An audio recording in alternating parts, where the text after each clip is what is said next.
Bring back rock.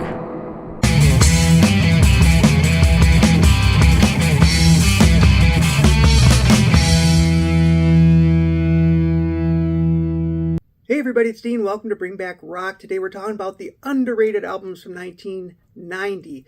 Just like the 1989 video, there's a ton that were underrated, so I'm splitting this up into 2 episodes.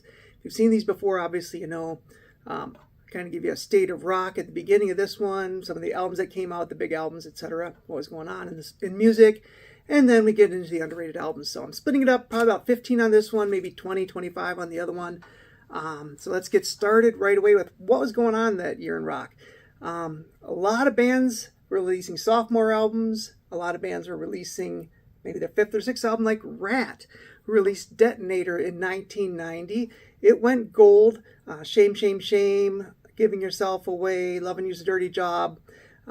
Really good record, of one that the band thought might put them into that 4 or 5 times platinum record, but I think chaos just imploded the band right at this time. If I remember right, there was a bad merchandising deal. I think Steven had enough with the band had enough with Steven. I think maybe Robin Crosby's Demons were starting to get the best of them at this time. So Detonator still went gold, but did not become the huge album. That's actually their first album not to go platinum. So still think it's a really great album, Ratt, Detonator. John Bon Jovi released his solo debut album, Blaze of Glory, from the Young Guns 2 movie as their soundtrack also. Blaze of Glory, of course, the song went to number 1 and was just huge. If you want to see kind of an impressive list of guest musicians, check out John Bon Jovi's, like, the liner notes and see who was on that album. It's really pretty cool. And the movies Young Guns and Young Guns 2 are really cool.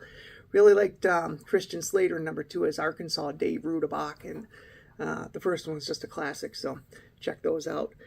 Anthrax released Persistence of Time, and that went gold and went to number 24 on the album charts. Cinderella released their 3rd album, Heartbreak Station. If you remember, the first album was a little bit heavier, and they got a little bluesy with the second album, and now they got even a little more bluesy with the 3rd album. I didn't like this one as much as any of their other albums, but it does have some songs I really love. A lot of people really do love this album, but we'll just kind of agree to disagree there. The sophomore release by Extreme, Pornography, came out. I got both of their albums probably a little late to the party, in the mid-90s probably. I really liked Kid Ego off the first record. This one, of course, had Wholehearted was a big hit, and More Than Words, I believe, went to number 1. So I wasn't expecting a ton from this record, but I really did like it once I finally got it. And it went to number 10 and 2 times platinum, so it was a big one. Poison released Flesh and Blood. Of course, the big song off that was the lead-off single, Unskinny Bop. Ride the Wind is one that a lot of you guys really like, and Something to Believe in, the ballad, that went big on that one. So Unskinny Bop Flesh and Blood was huge. It went to number 2 on Billboard and number 1 on Cashbox. Went triple platinum, and they sold 7 million albums of that record worldwide. So big one. Stryper released Against the Law, their first non-Christian metal album, and it did not do as well, was not real well received, but I thought it was pretty good. I mean, I thought if you like the other albums, you'd like this one. Also, I liked the first video, which was, I can't remember the name right now, but I thought that was pretty good. But like I said, not very well received. Tesla released 5-man acoustical jam, which was obviously an acoustic album, live album, and it was huge. I mean, the song Signs really propelled that album, and it became a really, really big album for Tesla. Vixen released their sophomore album, Rev It Up, which did not do as well as their debut, but I thought was better than their debut, at least it did at the time. Some classic metal bands were releasing albums, like Iron Maiden released No Prayer for the Dying, and that went gold into number 17. AC/DC's Razor's Edge was a monster. Thunderstruck was on there. Money Talks. It went 6 times platinum and went to number 2 for AC/DC. It was a big record. Next up, Heart Brigade went 2 times platinum and went to number 3. And Judas Priest released Painkiller. This was their last album with Rob Halford for quite some time. And Megadeth released one of the classic thrash records, Rust in Peace. It went platinum It went to number 3, and it's considered one of the best thrash albums out there. Really good. Warrant released their sophomore record, Cherry Pie. Of course, Cherry Pie, the song, was their big one off there, but they also had hits with Uncle Tom's Cabin and I Saw Red, and was a pretty big album. Went to number 2 and double platinum. Winger released their In the Heart of the Young, their sophomore record. It went platinum and went to number 15 on the charts. And then you also had some newer bands, kind of, the grunge thing was starting to come in and be successful. Not necessarily a grunge band, but Jane's Addiction, Ritual de Habitual, I believe it's called. That went 2 times platinum, and Been Caught Stealing was just a huge song. Everybody knew that song. And Alice in Chains released Facelift, which was a huge record. Man in the Box was just a monster song. It went triple platinum. There was a very short time, probably a year and a half or so, probably less than 2 years, where like the new guard and the old guard were kind of coexisting, both having success, and kind of wish it would have stayed that way. I liked some of the new stuff, loved the old stuff, and it wasn't quite the light switch that everybody remembers, but it was pretty damn fast. I mean, once Nirvana came out, although Nirvana and Guns N' Roses, Use Your Illusion, Nevermind and Use Your Illusion 1 and 2 were released a week apart, so it is just kind of an interesting time, but not a time I loved as much as the music I loved was starting to fall. All right, I missed a couple, so before we get to those underrated records, let's talk about a couple more big records that came out in 1990. First up, we have Firehouse. Firehouse's debut album went double platinum. Bye Bye Baby Bye Bye, All She Wrote, Love of a Lifetime. This is an album I kind of slept on when it first came out. Thought it was a little too pop for me. I was wrong. I went back and checked it out in the mid-90s and absolutely loved it. So Firehouse's self-titled debut album. Another one, The Black Crowes, Shake Your Moneymaker. I saw the lead-off single, Jealous Again, and immediately got the record. They had a big hit with Hard to Handle and Talks to Angels. Our band played Hard to Handle probably from our first practice to our last show, and it always got a great response. Shake Your Moneymaker went 6 times platinum. Big, big record for the Black Crowes. Damn Yankees released their debut album. Now, of course, Damn Yankees was a supergroup. Ted Nugent, I'm blanking now, Tommy Shaw, and Jack Blades. Ugh, don't know what I was thinking, brain fart there.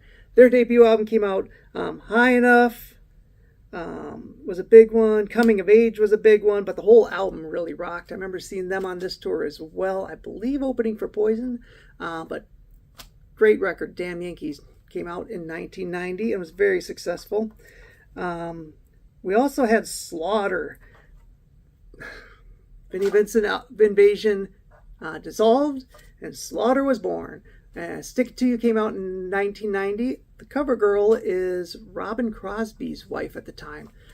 So Stick It To You, of course, probably Up All Night, Sleep All Day was the biggest one, or possibly Fly to the Angels, which was the big ballad off of this one.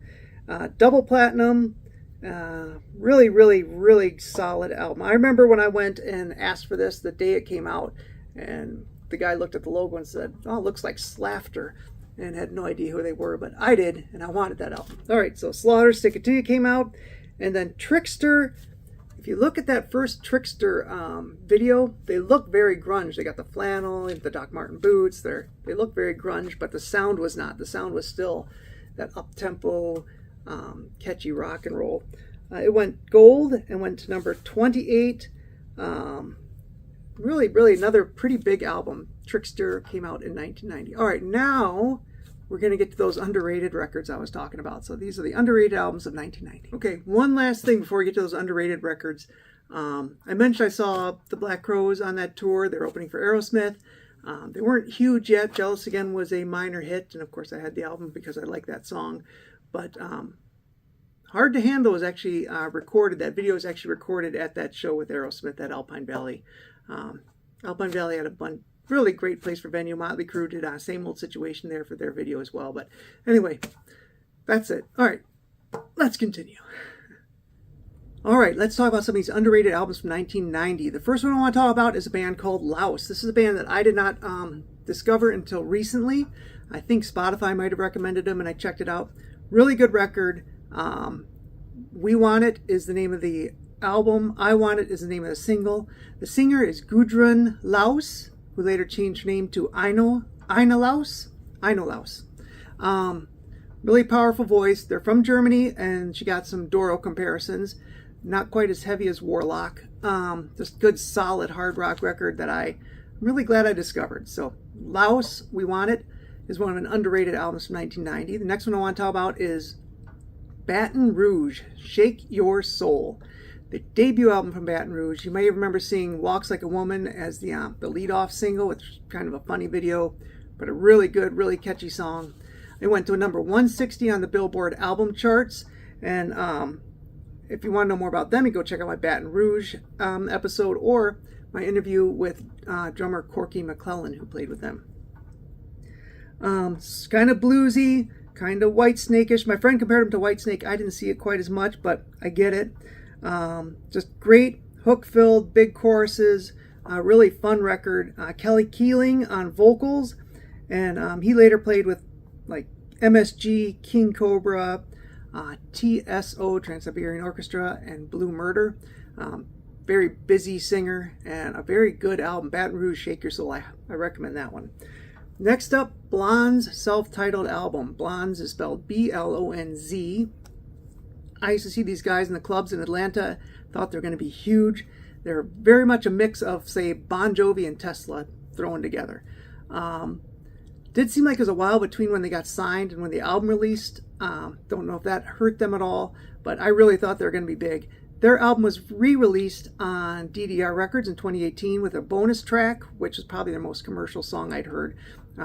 Great album. If you don't have Blonz album, go get the album at Demon Doll Records. They had to change their name from Dirty Blonz, B-L-O-N-Z, because of the band Dirty Blonde, to just plain Blonz, which I didn't think was quite as cool of a name. But anyway, go get Blonz debut record. It was great. Next up, we have Bang Gang. This was also re-released on DDR in 2018. Love Sells. It's glam, but it has kind of a touch of alternative, a touch of punk sprinkled in there. It kind of had more of a 70s glam influenced sound than an 80s glam influenced sound. So Bang Gang, Love Sells. Check that one out. There's one that I, again, also discovered more recently, and I think it was because of a recommendation by Brian, one of our viewers here. It's Holy Soldier. Holy Soldier was a self-titled record. Went to number 10 on the Billboard Christian charts. And had a number 1 single called Stronger that was on there for, I forgot, 12 weeks, I believe. Also went to number 48 on the indie charts. It was on Mir Records, which was a subsidiary of A&M Records, and just a really good hard rock record. Kind of, if you like the hard rock glam sound of the 80s, definitely check out Holy Soldier self-titled debut. It's available for streaming, so you can check it out there and see what you think. All right, now at the top, when I was talking about the state of the music, I meant to mention Lynch Mob's Wicked Sensation, which went gold and was pretty successful. Half the members of Dokken went to Lynch Mob, and Don Dokken struck out on his own and released the album, which is underrated, called Up From the Ashes. It went to number 50 on the album charts. It did not go gold. I believe it came just short. Mirror Mirror was a single, and the video was pretty good. Mickey D was a drummer for the band. He got John Norum of Europe to play guitar. Had a really, really solid band behind him. I remember seeing them. It's kind of like a festival show. Don Dokken was headlining and Tuff was second. They had a whole day of shows, so it was really, really good. Anyway, really good album. Up From the Ashes. If you like Dokken, you should like the Don Dokken album as well. So check that out. Underrated in 1990. Next up, one of the first bands that I did an episode on. One of the reasons I kind of started this, I heard about this band. Somebody mentioned it on, what was it? It was on Eddie Trunk Show. And it's Jeff Scott Soto is the singer. And he mentioned this album, and I went to Spotify. Oh, there it is. Listened to like the first 30 seconds and stopped it and said, I'm buying this. Picked up the record and really loved it. It's Eyes. It's self-titled. Now, obviously, Jeff Scott Soto from Yngwie Malmsteen, Axel Rudy Pell, TSO, bunch of stuff. He's very, very hard-working singer there. Just a solid, good rock and roll record. Not super heavy. Calling All Girls, I think, was a single. Don't Turn Around. Every Single Minute.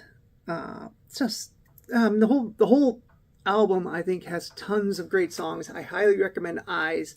Go check that album out immediately. All right, next up, Electric Boys, Funk-A-Metal Carpet Ride.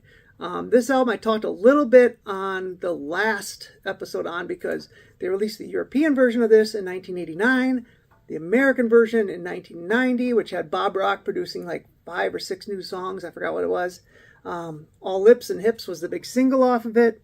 It went to number 90 on the U.S. album charts, and All Lips and Hips went to 76 on the singles chart and 16 on the mainstream rock charts.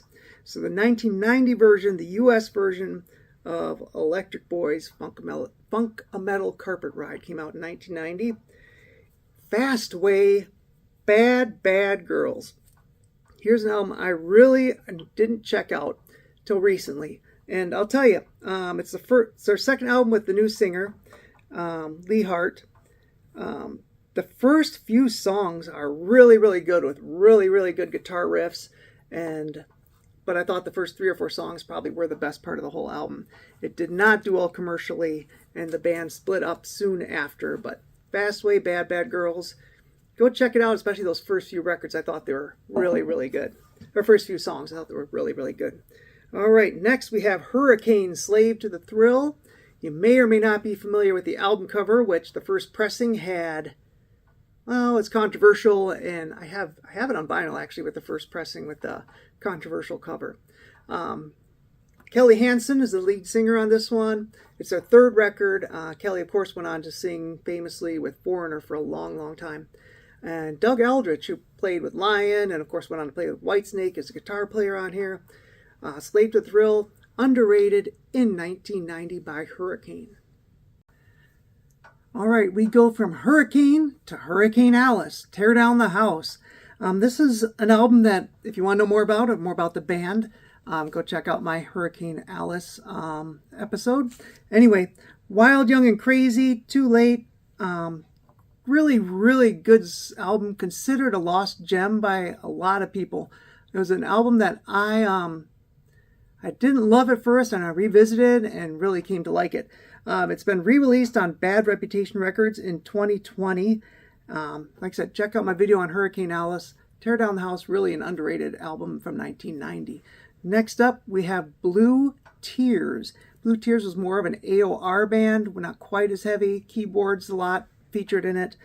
They're from Henderson, Tennessee. They reformed in the early 2000s. Innocent Kiss, Rock on the Radio, I think went to number 45. It was a minor hit, had them on MTV as well. They reformed, like I said, in the early 2000s until 2009 when singer Greg Fulkerson died. Then they kind of dissolved. Didn't kind of dissolve, they dissolved. I remember back when he died, seeing like a post from his daughter, just thanking everybody, and she was really touched on how many people were, pouring in their tribute, saying how much they loved the record, saying how much they loved the band, saying, and she really finally, she kind of got how much her dad meant to people and how much his music meant to people, and I think it really helped her in her grieving process, and I just mentioned that because I thought it was pretty cool. So Blue Tears, released in 1990. Here is one that I, again, came to a little bit late. Band out of Philadelphia called Heaven's Edge. Their album went to number 141, Skin to Skin. The video that was on MTV, that was re-released in 2012 on Rock Candy Records.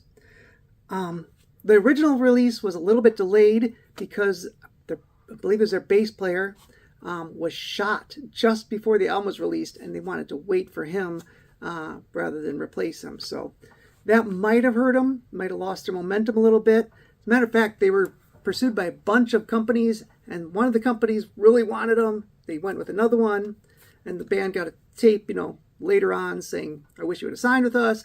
Here was my, I a tape of the consolation prize of the band I signed.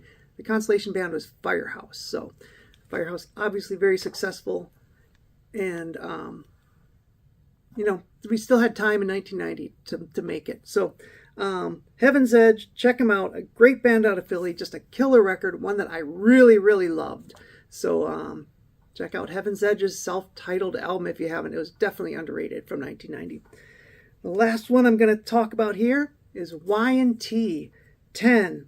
We talk about that every time it seems like I'm doing these underrated records. So if you know Y&T, you know they're underrated. If you don't, check them out. Explore their discography because they're a very, very good band. This was their 9th album. It was on Geffen Records. It went to 110. Don't Be Afraid of the Dark was a single. It was their last album on Geffen. And it was their last album for quite some time. This came out in 1990. Next one didn't come out for like 5 more years. So Y&T 10, underrated in 1990. All right, so that was 14 or 15 underrated albums from 1990. We're probably going to do, like I said, 20, 25 more on part 2, so come back for that. The ones that I really love of the ones we talked about so far, probably the Baton Rouge record, definitely the Blonz record. Eyes and Heaven's Edge are ones that I discovered recently that I really like within the last 5 years that I really, really loved. The Holy Soldier and Laos records, I haven't spent enough time to say just how much I like them, but I did think they're really good. And if you're a Don Dokken fan, that Don Dokken record was really good. All right. Thank you very much for spending time here. We'll catch you on episode 2, and I really appreciate you guys watching. See you then. Bye.